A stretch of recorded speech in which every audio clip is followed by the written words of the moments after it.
So I don't speak Urdu very well, and I have drafted a speech here, but I'm going to cut it a little bit. One of the things that as you notice that my wife Debbie's picture is over there with President Obama, who is a good friend of ours. I wanted to say, before I give my talks and remarks, why education is important for Indian Muslims, I want to say that one of the things that they did not mention in my bio, that I have given $2.5 million to build Frank and Debbie Islam Management Complex at Aligarh Muslim University because of General Shah. And I'm here to inaugurate the auditorium at the Mass Communication Department, and that's the reason I came here from the United States to India. So good afternoon, distinguished guests, friends, ladies and gentlemen. Thank you for your warm welcome, and thank you for your hospitality. I want to express my deep gratitude for Ahmad Rizvi for bringing all of us together. We share a common bond with you through our shared history and shared heritage, and we are linked by common goals and a common commitment. Thank you, Dr. Rizvi, for your leadership. Your accomplishments are unmatched, unparalleled. You are a true leader. You are always inspiration for all of us. You provide the example, set the standard. We admire and appreciate all you do to make a positive impact and influence on the people's lives. You are the giant whose shoulder we need to stand to carry the torch, to light the way. Now it is the responsibility of the next generation to do the same. And thank you, Mr. Jaitley, for being here, and thank you, General Shah, who's a dear friend, and I love General Shah. Give him a big round of applause. It is truly an honor and humbling to receive this award from All India Minorities Forum for Democracy for my contribution in the field of education, social science, particularly for welfare of minorities, technology, and my efforts in strengthening the tie between the United States and India. It is an honor because it recognizes for my life's work and doing something that I deeply love and care. It is an honor to be singled out from the thousands of graduates of Aligarh Muslim University who, because they received the same purpose-driven education that I did at AMU, have devoted their lives to making a difference.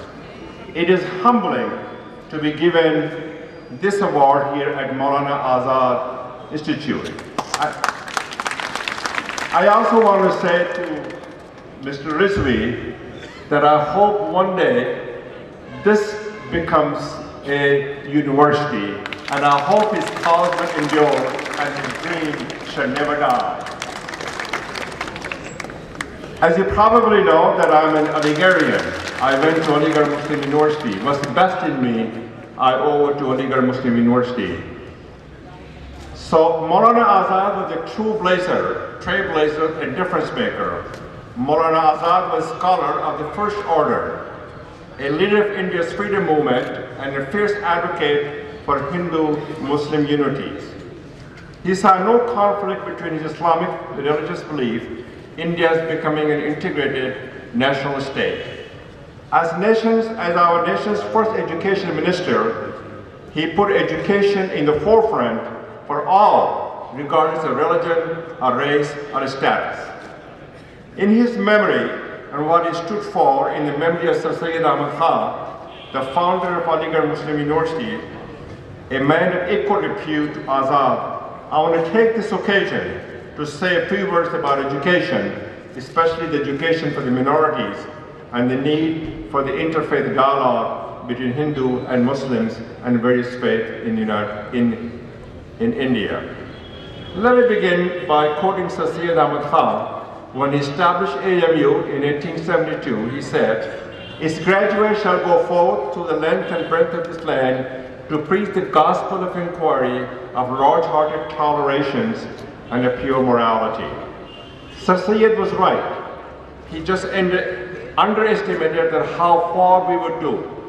Over the decades, tens of thousands of Algerians have gone across the length and breadth of India around the world to make a difference because of education. If I had not received education at Aligarh Muslim University, I would have never crossed the Atlantic Ocean to realize the American dream. And that's the reason I want to talk to you a little bit about the situation that we have with the Indian Muslims and the minorities. It reminds us that how entrenched poverty in Indian Muslim community has become. The situation for many Muslim youth is desperate and heartbreaking. They share a city but not a community.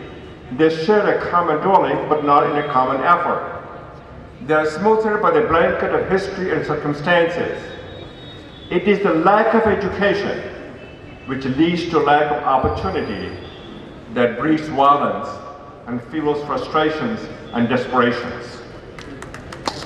It's the education that provides the avenues for the participation in the 21st century careers, competency to compete in a global economy, and the capacity to contribute to lifting fellow Muslims out of poverty and deprivation. Education is an opportunity creator, is a bridge to the future. Education empowers the mind and uplifts the soul. Education frees the human mind from the shackles of ignorance. As President Obama said, education is the currency of the 21st century. It is important for all of us to realize that without education, we cannot get out of the poverty. And especially the education for the Muslim woman, or for that matter for minorities, is heartbreaking. They must be able to participate fully along the entire education continuum. Their participation, especially the women's, is pivotal for the future of India and the world. As I said, education is the gift that keeps on giving. It's an opportunity creator and a bridge builder. For a Muslim family, education prepares them to be change agent. Too many Muslim families are trapped in poverty because of lack of education. With their education, the Muslims and minorities can educate and equip their children to escape their trap. I firmly believe that education is a powerful equalizer, opening doors to all the Muslims and minority to lift themselves out of poverty. For India, education delivers on the promise of the largest democracy in the world. Centered to that promise are equality, opportunity, and inclusive economic mobility. Education levels the playing field and makes that promise a reality. Before I go further, I would like to talk a little bit briefly about why we should have a dialogue between Hindu and Muslims and Jain and Parsi and Sikhs. Because remember, we are in this together. I strongly believe that interfaith dialogue brings the people together, increases religious and cultural unity. It promotes building bridges, breaking down the barriers, and coming together to create a shared sense of community. India has long succeeded because it is a diverse, inclusive, and tolerant. I firmly believe that diverse society is a strength because it brings the people together and it enriches a nation and ensures that all people have equal chance to succeed. We need to step up, speak and speak out by rejecting the voices that seek to divide us, and especially the women's rights, human right, and the minority right. Therefore, all of us together should continue to build a stronger, fairer, and more just India. We need to stand together and together we can help shape a better future. I ask you to remember the fundamental acceptance of the quality of other religions by not looking to the heavens and to the gods to whom we worship, but by looking at the earth and the people and the family that we are. We need to strengthen the bond that binds us as a family.